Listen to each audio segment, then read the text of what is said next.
हाँ, तो मैं कहा था कि इस उम्मीद के साथ वोट दिया था कि यार महंगाई कम होगी। मेन जो मुद्दे थे ना, वो यही थे कि देश में महंगाई कम होगी और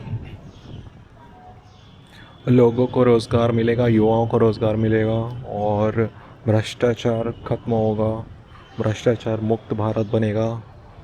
और मेन जो उस समय पर मुख्य इशू था वो था दिल्ली के लिए, जो अन्ना जी ने और आम आदमी पार्टी ने आंदोलन किया था ना उस टाइम पे। तो मुख्य इशू तो यही था कि काला धन वापस आएगा और ऐसे ही बहुत सारे इम्पोर्टेंट मुद्दे थे जो कि मुद्दे सही थे। और इस पर जंतर मंतर और उस पर जो भी हुआ था वो सभी को एटलीस्ट मुझे लगता है कि याद है। जो भी यंग बच्चे उस टाइम पे स्कूल पे थे या फिर कह सकते हैं कि कॉलेज में थे या किसी भी क्लास में रहे होंगे, हो सकता है कोई 8th में हो, कोई 10th में हो, सब।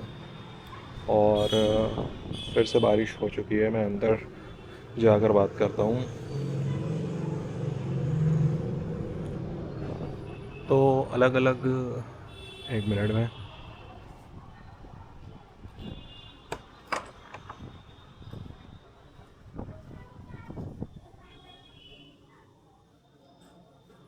इस तरफ जाकर बात करता हूँ।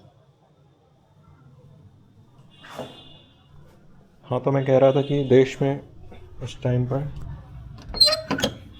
जब 2012 या 13 में आंदोलन हुआ था और दिल्ली में सत्ता परिवर्तन हो गई थी। और फिर 2014 में जब इलेक्शन हुए थे तो सभी ने भाजपा को इसीलिए वोट दिया था कि यार कांग्रेस से हम इतने खुश नहीं थे और कांग्रेस इतनी भ्रष्टाचार और महंगाई बढ़ रही थी, पेट्रोल के दाम लगातार बढ़ रहे थे।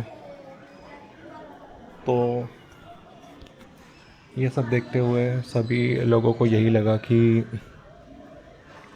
चलो कांग्रेस को हटाकर भाजपा को वोट दिया जाए और एक बार भाजपा को मौका देकर देकर दिया जाए। तो 2014 में कुछ हुआ भी कुछ ऐसा ही कि सभी ने भाजपा को वोट दिया और मोदी जी ने बड़े बड़े वादे किए थे कि 50 दिन, 100 दिन, 1 साल, 2 साल में मैं ये सारी चीज़ें कर दूंगा, हर एक के अकाउंट में 15-15 लाख आएंगे, काला धन वापस आएगा। तो सबको लगा कि नोटबंदी हुई है, चलो अब तो काला धन वापस आ जाएगा।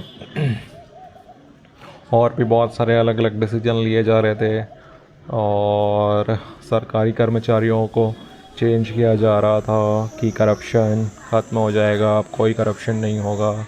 ऐसा ऐसा सिस्टम कुछ ना कुछ तो बनाया जा रहा था। एग्जैक्ट तो किसी को भी याद नहीं है, वो न्यूज़ पुरानी देखने पे ही याद आएगी या फिर आपको उस टाइम का फिर से न्यूज़पेपर जाकर विज़िट करना पड़ेगा तभी याद आ पाएगा। पर ये सारी चीज़ें हो रही थी उस टाइम पे। 2014 से 2019 का टाइम सभी को याद है और सब वेट कर रहे थे कि मोदी जी बोल रहे थे कि कांग्रेस ने इतना बिगाड़ दिया है कि हमको, फिर उनका स्टेटमेंट चेंज होने लगा कि हम 5 साल में नहीं कर पाएंगे। जब अगला इलेक्शन आया 2019 का तो उन्होंने कहा कि हमको 5 साल और दीजिए और फिर हम उसके बाद ठीक करेंगे। इतना सारा हो चुका है कि इसको सुधारना 5 साल में पॉसिबल नहीं है, लोगों को रोज़गार देना पॉसिबल नहीं है, वगैरह वगैरह वगैरह। तो फिर 2019 के इलेक्शन आते हैं, फिर 2019 का इलेक्शन आता है, फिर से कोविड आ जाता है। फिर कोविड का बहाना बनाया जाता है कि पूरी दुनिया शट डाउन हो गई थी तो इंडिया कहाँ से प्रोग्रेस करेगा, वगैरह वगैरह। अरे पूरी दुनिया शट डाउन हो चाहे कुछ, यार हमको क्या लेना देना, पूरी दुनिया बहुत अच्छे तरीके से जीती है, पॉपुलेशन कम है। तो उन सब चीज़ों में कंपेयर करो, फिर सारी चीज़ों में कंपेयर करो।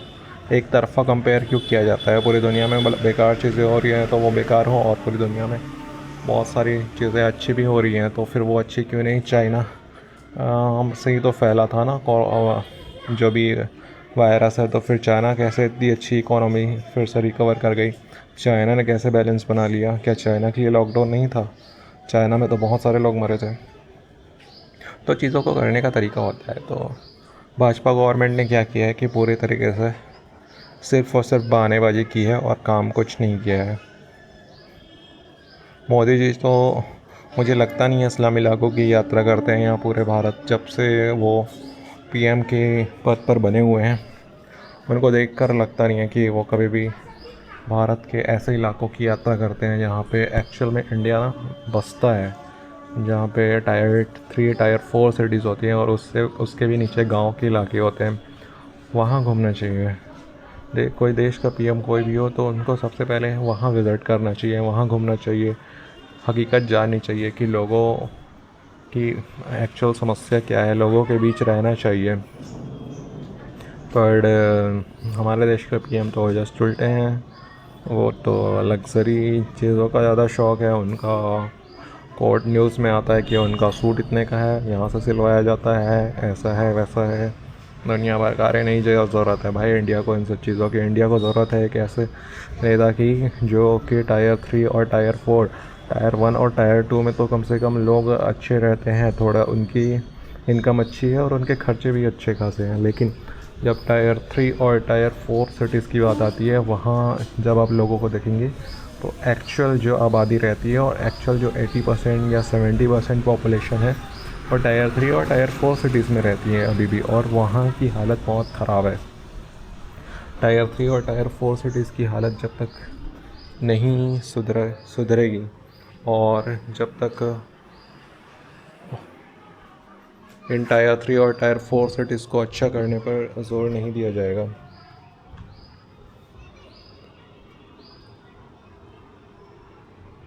तब तक लगता नहीं है कि कुछ भी अच्छा हो पाएगा भारत देश में, और भारत देश एक्चुअल में आगे जा पाएगा। विश्व गुरु तो छोड़ो, विश्व गुरु का जो टैग है ना, वो सिर्फ़ और सिर्फ कह सकते हैं कि डायलॉग बाजी तक सीमित है। कोई विश्व गुरु नहीं बना है भारत। एक्चुअल हकीकत जाओगे तो सिर्फ बद नहीं है, बद से बदतर है। लोग कुछ कुछ चीज़ें उठा के ले आते हैं और बोलते हैं कि ओ हम भारत पहले ऐसा था फिर ऐसा हो गया। अरे यार वो सब बेसिक चीज़ें होती हैं, वो कोई कुछ ना करे ना तो भी डेवलपमेंट अपने आप हो जाता है। एक तरह का डेवलपमेंट जो रहता है वो ऑटोमेटिक होता है, वो लोगों की वजह से होता है। लोगों के टाइम के साथ शिक्षा के स्तर में सुधार होता है, लोग नई नई चीज़ें करते हैं, अपनाते हैं, तो वो उसके हिसाब से ऑटोमेटिक चेंज हो जाता है। और लोग तो कोशिश करते ही करते हैं, लेकिन लोगों के साथ साथ ज़रूरी होता है गवर्नमेंट का भी उसी अनुपात में कोशिश करना।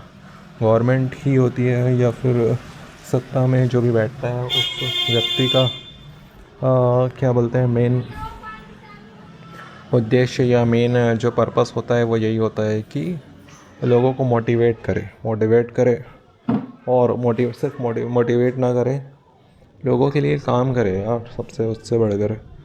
भ्रष्टाचार कहीं पे दिख रहा है तो उनको कम करने की कोशिश करे।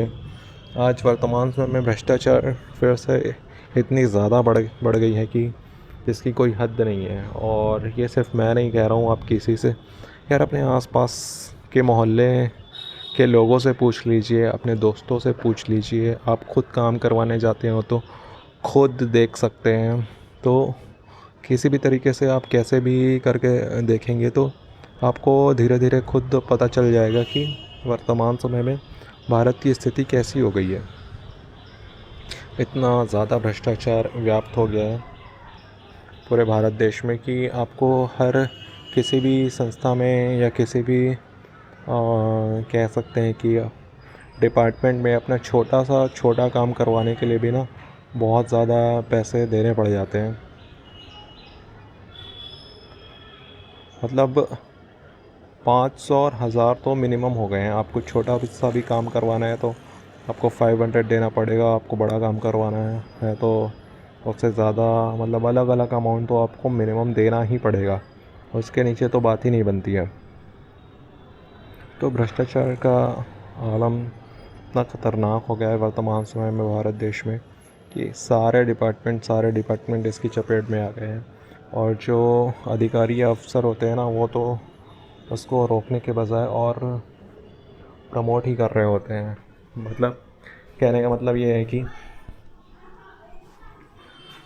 उनको खुद से नहीं लेना चाहिए यार। उनकी एक परमानेंट सैलरी होती है, एक उनको डीए मिलता है, टीए मिलता है, ये अलग अलग सुविधाएं मिलती हैं। एक अच्छी खासी सैलरी उनको मिल रही है, फिर भी उनको बिना भ्रष्टाचार के काम ही नहीं करना है, बिना पैसे के काम ही नहीं करना है। तो यहाँ से भ्रष्टाचार कम नहीं होता है और बढ़ने लगता है, और भी ज़्यादा बढ़ने लगता है। और इसका असर मिडिल क्लास के लोगों पर भरपूर मात्रा में होता है। मिडिल क्लास या फिर आप उसके नीचे गरीब लोगों की तो बात ही मत करो। गरीब लोग तो बेचारे जीवन अपना जी नहीं रहे हैं, काट रहे हैं बस। उनके लिए तो हर दिन समस्या है। वो बस कि जैसे तैसे अपने दिन निकाल रहे हैं, और उनकी डेथ का भी कोई भरोसा नहीं है इस जीवन में कि उनकी डेथ कब हो जाए, कैसे हो जाए, कोई गारंटी नहीं है। ना ही कोई गारंटी लेने वाला है, ना ही उनको कोई पूछने वाला है, ना ही कोई गारंटी लेने वाला है। तो गरीब क्लास की तो बात ही नहीं करते हैं। और गरीब क्लास का पैमाना भी इस देश और दुनिया में इतना बेकार है कि पूछो मत उसका। बहुत पहले, अभी वर्तमान का तो मुझे आइडिया नहीं है, लेकिन बहुत पहले मैंने पढ़ा था 45 या 48 रुपीज़। यार 45 और 48 रुपीज़ में क्या होता है आज के टाइम पे? अपन को उनके ऊपर वाले को अमीर तो नहीं, मिडिल क्लास की कैटेगरी में रख रहे हो, पर दैट्स नॉट फेयर। तो इतने सारे मुद्दे हैं ना कि मैं इस टॉपिक पर बात करूँगा तो पूरा 1 घंटा क्या, मैं 3 4 5 6 7 घंटे ऐसे ही निकाल दूँगा बात करते करते। हाँ, तो मैं कहाँ पर था कि वर्तमान समय में देश की जो हालत हो गई है और जिस स्थिति में है, ये फाइनेंशियल क्राइसिस तो है ही, साथ ही साथ एक मानसिक रूप से भी यहाँ के लोग इस चीज़ से बहुत ज़्यादा पीड़ित हो रहे हैं। देश में देखो यार, देश में अगर नशाखोरी का स्तर बढ़ रहा है ना, तो ये सीधा सीधा संकेत है कि देश के लोग बहुत ज़्यादा स्ट्रेस में जीवन जी रहे हैं। आपको लगता है कि नशा सिर्फ मौज मस्ती के लिए होता है? नहीं होता है। नशा कोई भी व्यक्ति सिर्फ और सिर्फ स्कैप करने के लिए करता है। मैं इंग्लिश वर्ड अच्छे से आ नहीं रहा है। स्कैपिज़म बोलते हैं उसको, मतलब अवॉइड करने की कोशिश करता है। अपने जो भी प्रॉब्लम्स है ना, उनको भूलने की कोशिश करता है नशे के थ्रू।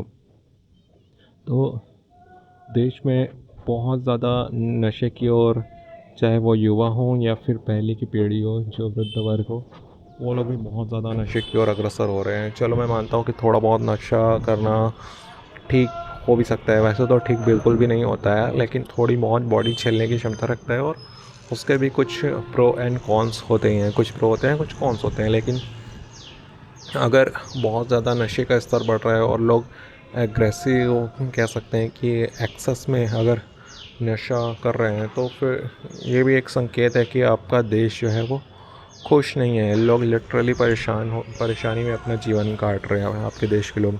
और आप उसमें भी उसको बंद करने के बजाय आप उन चीज़ों को बढ़ावा देते हो। आप और भी ज़्यादा शराब की दुकानें खोल रहे हो, आप और भी ज़्यादा क्या बोल सकते हैं, नशे के उत्पादों की बिक्री कर रहे हो। आप सिर्फ अपने प्रॉफिट के बारे में सोच रहे हो, आप देश के लोगों के बारे में तो सोच ही नहीं रहे। तो ये जो होता है, ये एक संकेत होता है कि देश किस दिशा में जा रहा है। मतलब ऐसे कुछ संकेत आप देख सकते हैं अपने आसपास। और आपको अगर एग्ज़ाम्पल चाहिए तो बहुत दूर या पूरी दुनिया देखने की ज़रूरत नहीं है। आप अपना मोहल्ला उठा के देख लीजिए, पूरे देश के सारे मोहल्ले वैसे ही होते हैं। आपको लगता है कि बाकी स्टेट के लोग बहुत अच्छे होंगे या अन्य स्टेट के जो लोग हैं वो ज़्यादा बेहतर कर रहे होंगे अपने अपने क्षेत्र में, या बाकी स्टेट के लोग हमसे ज़्यादा हाईली इंटेलिजेंट हैं या हमसे ज़्यादा बेहतर स्थिति में है। तो ऐसा कुछ भी नहीं है। जो आपके स्टेट का हाल है ना, वही बाकी स्टेट्स का भी हाल होता है। कोई फ़र्क नहीं है आपके स्टेट में और बाकी स्टेट्स में। हाँ, कुछ स्टेट्स हैं जो थोड़ा बेहतर कर रहे हैं, जैसे कि जिनकी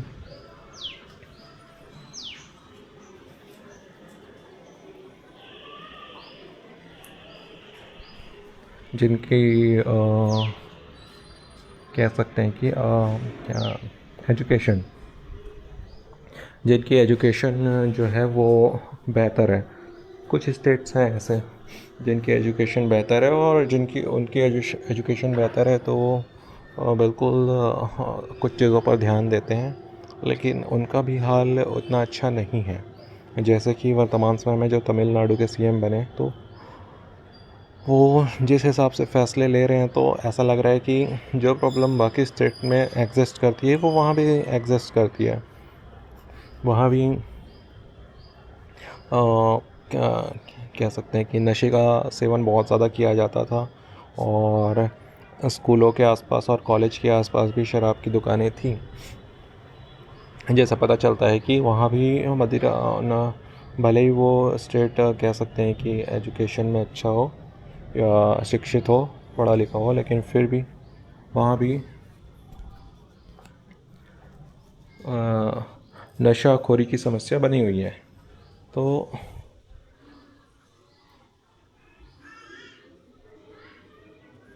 ये एक मिथ है कि बाकी स्टेट्स, जो इंडिया के बाकी स्टेट्स हैं, वो बहुत अच्छा कर रहे हैं और इंडिया अपना अपना स्टेट उतना अच्छा नहीं कर रहा है।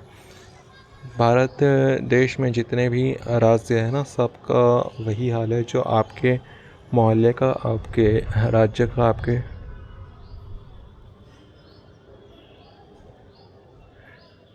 शहर का हाल है।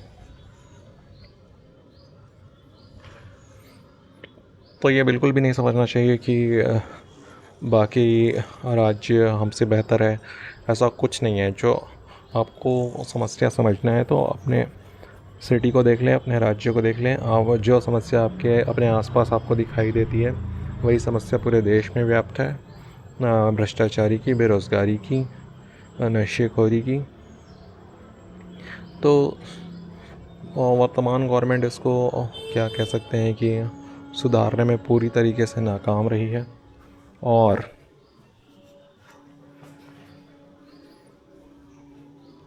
अगर इसी तरह के हालात रहें तो पता नहीं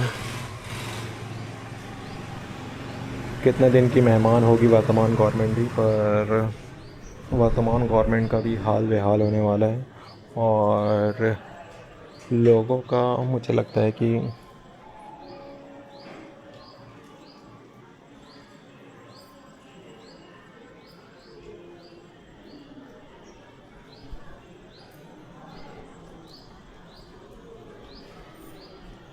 लोगों का गुस्सा कभी भी किसी भी समय फूट सकता है। क्या व्यू है यार, फूल इतने अच्छे लग रहे हैं ना।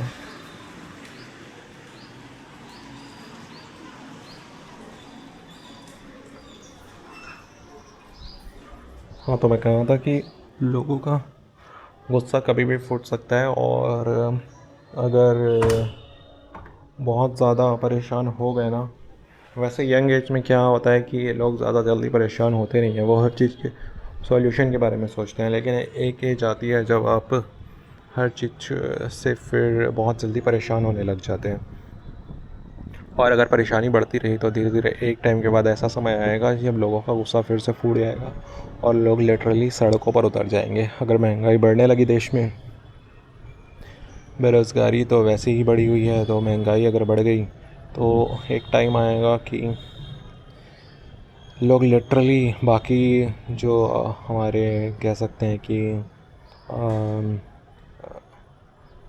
पड़ोसी राज्य हैं, जैसे कि नेपाल और अन्य अदर देश हो गए, उसकी तरह ना लोग लिटरली सड़कों पर आ सकते हैं, और आपको पता भी नहीं चलेगा। आपको लग रहा होगा कि नहीं, हमारे भारत देश में ऐसा कैसे हो सकता है। लेकिन अब वर्तमान समय में जिस तरीके से हालात बिगड़ रहे हैं, उसको देखकर बिल्कुल भी ये नहीं सोचना चाहिए कि ऐसा नहीं हो सकता है या ऐसा नहीं होगा। बिल्कुल हो सकता है, और जिस दिन हुआ तो लिटरली गवर्नमेंट कोलैप्स कर जाएगी। और खैर, जो भी होगा अच्छे के लिए होगा, लेकिन अभी जो हो रहा है वो बिल्कुल अच्छे के लिए नहीं हो रहा है। तो इस वीडियो में इतना ही। मेरे जो ओपिनियन थे मैंने इस वीडियो में शेयर किए, और सिर्फ ये मेरे ओपिनियन नहीं है, लगभग सभी के साथ यही हो रहा है। देश की स्थिति बहुत बेकार हो गई है। जिनके पास अच्छी खासी प्रॉपर्टी है उनके लिए तो ठीक है, लेकिन जिनके पास नहीं है उनके लिए बहुत दिक्कत की बात है। और बेचारे गरीब और मिडिल क्लास लोगों की तो कोई ज़्यादा सुन भी नहीं रहा है, और ना ही उनको सुनना चाहता है। वो आधे तो भगवान भरोसे बैठे हैं और आधे तो कह सकते हैं कि किस्मत के भरोसे बैठे हैं। तो इस वीडियो में इतना ही, और आगे के थॉट्स मैं आने वाले वीडियोस में शेयर करूँगा, और इसके सॉल्यूशन क्या हो सकते हैं इस पर भी बात करेंगे, पर आने वाले वीडियोस में करेंगे। इस वीडियो के लिए इतना ही रखते हैं। Thank you so much. Channel को लाइक कीजिए, शेयर कीजिए, ज़्यादा से ज़्यादा सब्सक्राइब कीजिए, और मुझे फॉलो कीजिए इंस्टाग्राम पे, फेसबुक पे।